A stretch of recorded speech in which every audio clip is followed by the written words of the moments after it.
Assalamualaikum warahmatullahi wabarakatuh. Kami dari kelompok 4 eh, akan sedikit berbincang-bincang tentang penanganan pandemi COVID-19 dan edukasi kesehatan masyarakat di masa new normal. Sebelumnya, kami akan memperkenalkan diri. Saya sendiri Ifat Zikra.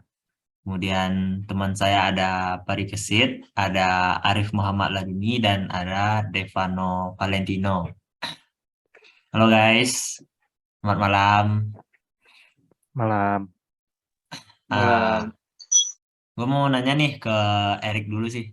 Apa apa aja sih bahaya COVID kalau kita sebagai warga negara ini masih nggak mau ngikutin aturan karantina mandiri di rumah? Karena kan masih banyak tuh yang punya kebutuhan, jadi tetap harus keluar rumah buat kerja walau lagi pandemi gini. Kalau menurut gue sih, kita emang sebagai warga negara harus ngikutin aturan dari pemerintah, biar pandemi ini cepat kelar aja. Soalnya kalau terlalu lama bikin pekerjaan jadi terhambat. Nah, tapi kalau ngomongin masalah kebutuhan, kita juga nggak bisa tutup mata gitu aja, karena kan emang di masa pandemi banyak banget yang di PHK dan cari kerja lain. Kalau udah nggak ada kerjaan, terus kerjaannya di rumah doang, keluarganya makan apaan? Jadi kalau emang udah tuntutan kerjaan ya kita juga harus dong ikutin protokol kesehatan aja. Kalau udah di luar dan selalu bawa hand sanitizer sama masker sih. Oh, oke. Kemudian di sini ada yang pernah kena COVID nggak sih? Kalau ada bisa sharing-sharing dikit dong tentang pengalaman kena COVID-nya dan kok bisa kena sih gitu.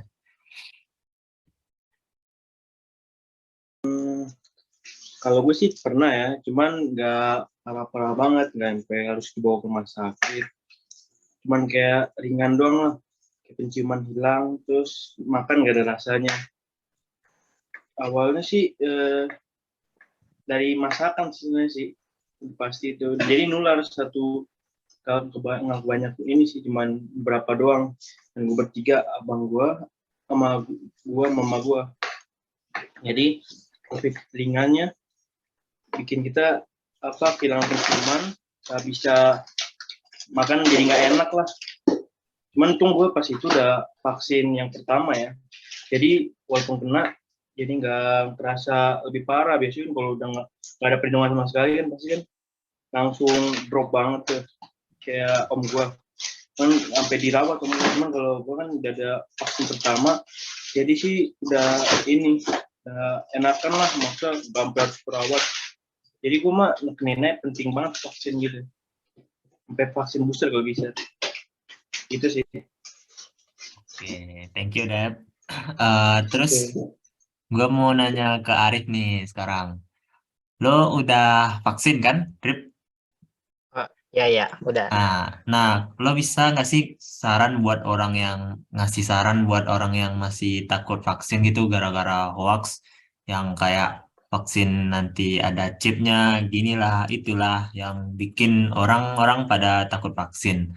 Secara lo kan udah vaksin nih, pasti tahu apa aja sih kan dampaknya buat tubuh lo dan mungkin habis vaksin lo pegel-pegel atau gimana gitu.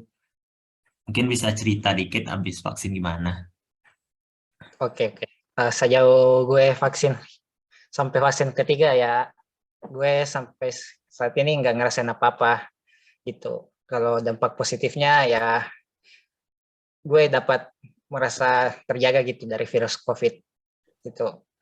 Dengan herd immunity kita nggak gampang ketularan COVID.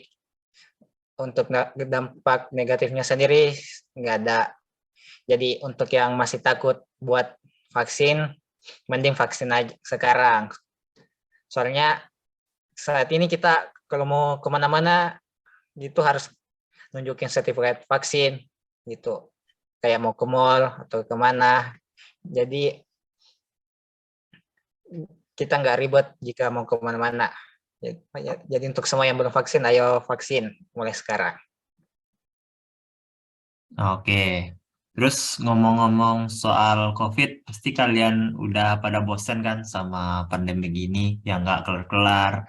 Terus apalagi buat kuliah, buat ke Bandung, terus ditunda-tunda, terus kuliahnya online terus. Nah, apa sih saran kalian semua ke pemerintah biar penanganan masalah COVID ini cepat selesai gitu?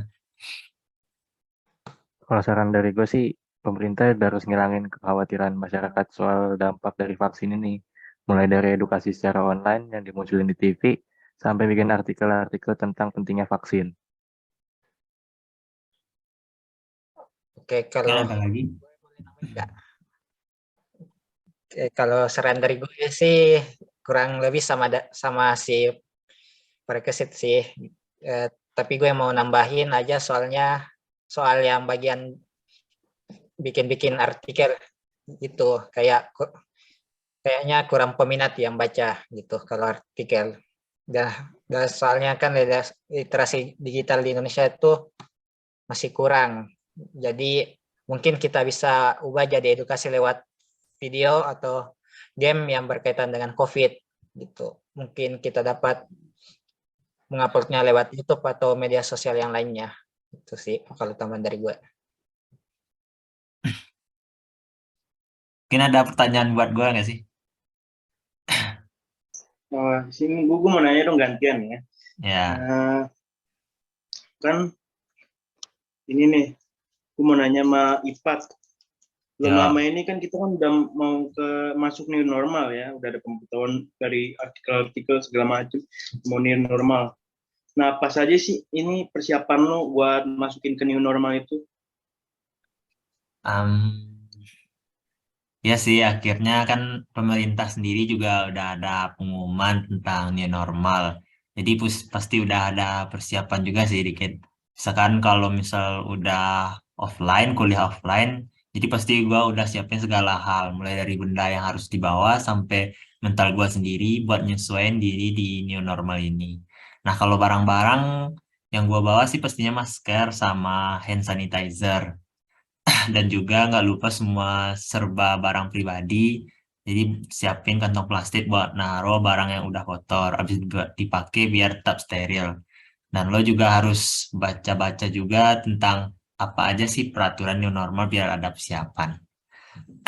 Eh, Mungkin segitu bincang-bincang kita pada malam hari ini. Terima kasih ya teman-teman udah hadir. Terlebih kurang, mohon maaf. Wassalamualaikum warahmatullahi wabarakatuh. Dadah. Waalaikumsalam warahmatullahi wabarakatuh.